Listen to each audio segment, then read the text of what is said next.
Hola a todos, soy Fabián Calle de Poder y Dinero.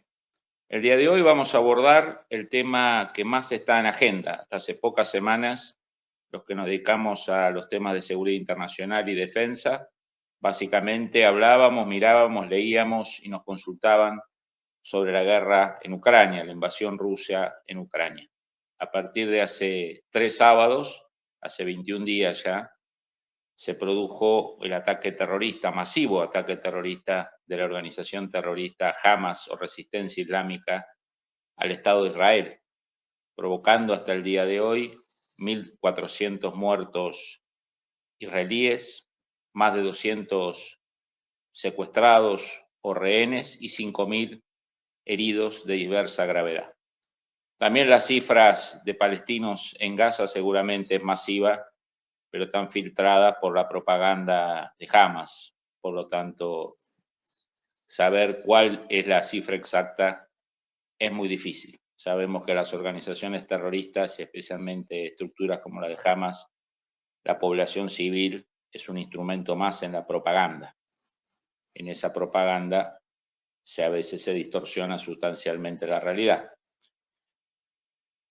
Cabría analizar dos variables fundamentales del ataque de hace 3 semanas contra el Estado de Israel. Primero, ¿por qué lo toma de sorpresa a un Estado tan preparado, a un Estado espartano, a un Estado dedicado para la guerra desde su origen, no por propia voluntad, sino por estar en un vecindario donde no precisamente fue querido? Por eso tuvo la guerra en 1948, tuvo la guerra en 1956, tuvo la guerra en 1967, tuvo la guerra en 1973. Y después otras de menor escala como la guerra en el Líbano del 82 y la guerra contra Hezbollah en el año 2006. Y un choque sustancialmente fuerte también con la organización Hamas, que nos ocupa hoy en el 2014. Más allá de dos grandes intifadas o rebeliones populares apoyadas también por algunos países árabes en los últimos 20 años. El primer cambio o primera sorpresa que tiene Israel es cómo Hamas, una organización terrorista que usualmente se dedicaba a infiltrar 2, 3, 4, 5 miembros con explosivos, dedicados a atentados en colectivos, en paradas de trenes, en paradas de buses, se transformó de repente en una milicia organizada, altamente entrenada, con capacidad de movilizar. Algunos hablan de 1.500, otros hablan de 1.800, otros hablan de 2.000.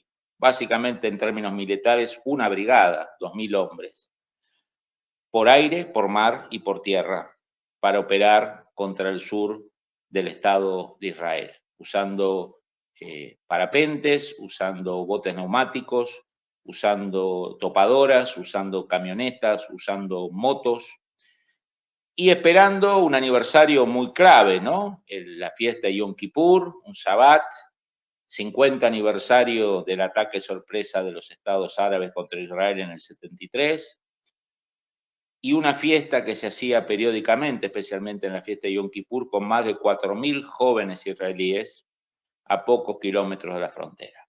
Un predio de caza para los terroristas de Hamas que entraron básicamente apuntando a esa fiesta y también a los kibbutz o a los barrios montados por Israel en la zona cercana a Gaza.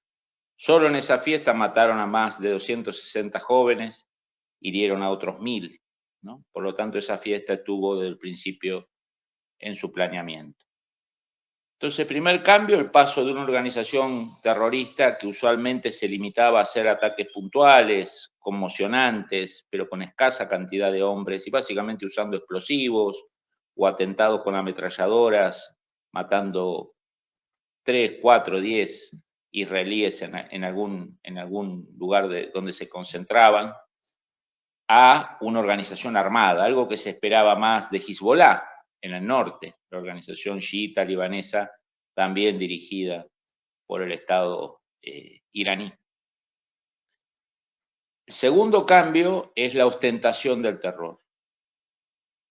No es que antes Hamas no hiciera terrorismo, pero no lo filmaba, no degollaba gente, no se transformaba en una especie de propaganda estilo ISIS, propaganda estilo Al-Qaeda, propaganda estilo carteles mexicanos, una ostentación obscena del terror.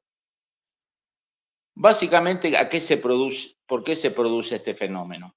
Este fenómeno lo que busca claramente es una reacción furibunda, fuerte, masiva, traumática de Israel contra Hamas. Irán, el mandante de esta operación, ha decidido sacrificar la mayor parte de la estructura militar de Hamas. Sus mandos, medios altos y altos, seguramente estarán a buen resguardo en Irán, estarán en buen resguardo en otros lugares más lejanos, pero la masa crítica de los combatientes de Hamas van a ser blancos, ya están siendo blancos hace 20 días de las operaciones aéreas y crecientemente en los últimos días de las operaciones terrestres, que pegaron un gran salto de calidad a partir del 27 de octubre.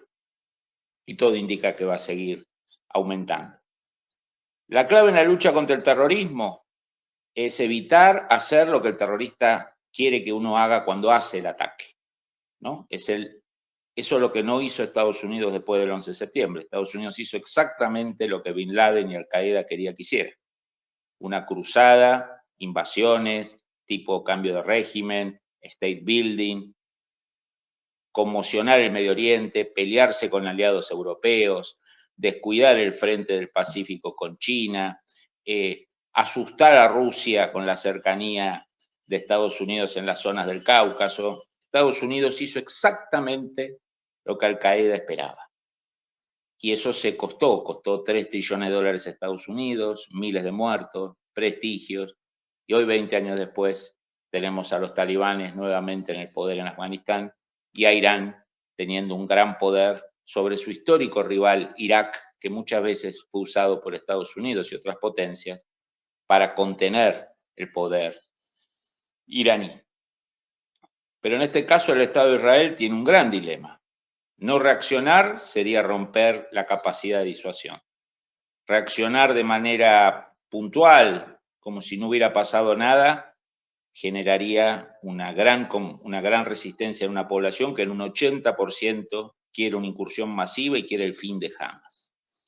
Tercer elemento, la política israelí, más que la política militar israelí, pensada en el frente norte, en Hezbollah, pero también ahora aplicada a Hamas, es nunca más pequeñas guerras o medianas guerras con estas organizaciones.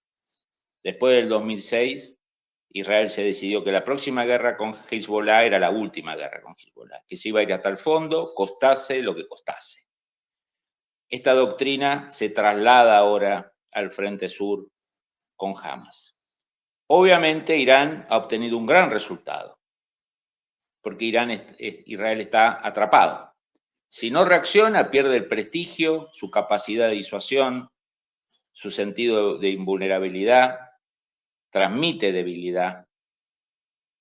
Ahora, si reacciona, complica a los gobiernos moderados del mundo árabe, como Egipto, como el propio BLP o Al-Fatah que gobierna Cisjordania.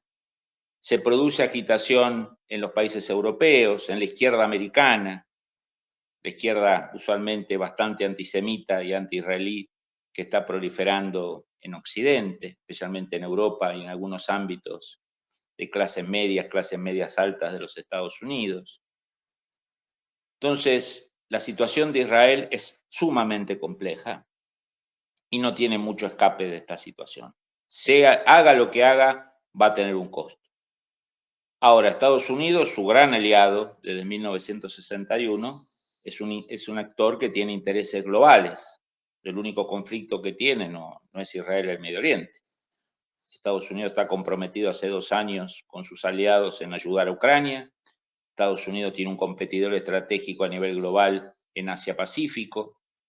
Hay situaciones de tensión en Taiwán, que en otro programa los vamos a analizar.